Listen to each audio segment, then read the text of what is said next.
এই কেঁকুৰা নাঙলৰ জৰিয়তেই আগৰকালি মানুহে খেতি কৰি আহিছিলে, অধিক উৎপাদনো পাইছিলে বাৰু।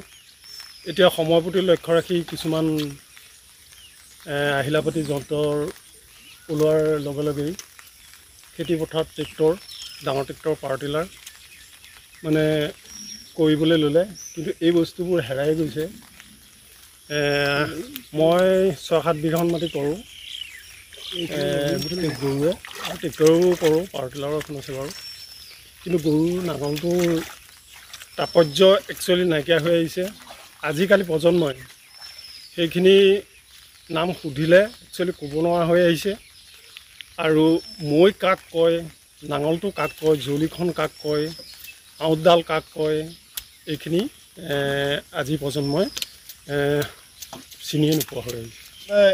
গৰুৰ নাঙল, গৰুৰে হাল বালে আপোনাৰ নাঙল, জলি, এই মাজত থকা আউট আৰু এই গৰু হাল জুতি লোৱা এই জোতকেইডাল, এইকেইটা বস্তু ব্যৱহাৰ হয়। আৰু টকা, মৈ ব্যৱহাৰ কৰা হয়। উঠি অহা নৱপ্ৰজন্মক মই এইটোৱে ক'ব বিচাৰিছোঁ, যাতে আমাৰ পুৰণি দিনৰ বস্তুবোৰ সদায় যাতে মনত ৰাখে। নাঙল কাক বুলি ক'লে ঘপকৈ উত্তৰ দিব পাৰে, মৈখনৰ কথা সুধিলে ক'ব পাৰে, টকাটোৰ বিষয়লৈ সুধিলে ক'ব পাৰে, নাঙলটোৰ বিষয়লৈ সুধিলে ক'ব পাৰে, জলিখনৰ বিষয়লৈ সুধিলে ক'ব পাৰে, যাতে বস্তু আগৰ দিনৰ বস্তুবোৰ আমাৰ মাজৰ পৰা হেৰাই নাযায়।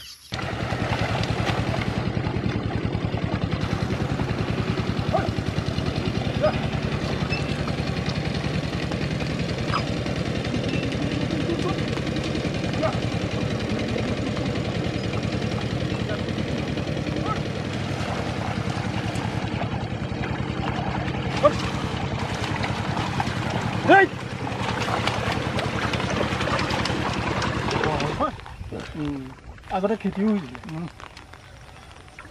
আমাৰ ঘৰত দুহাল ম'হ, এহাল অসমীয়া, এহাল বাঙালী।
Good.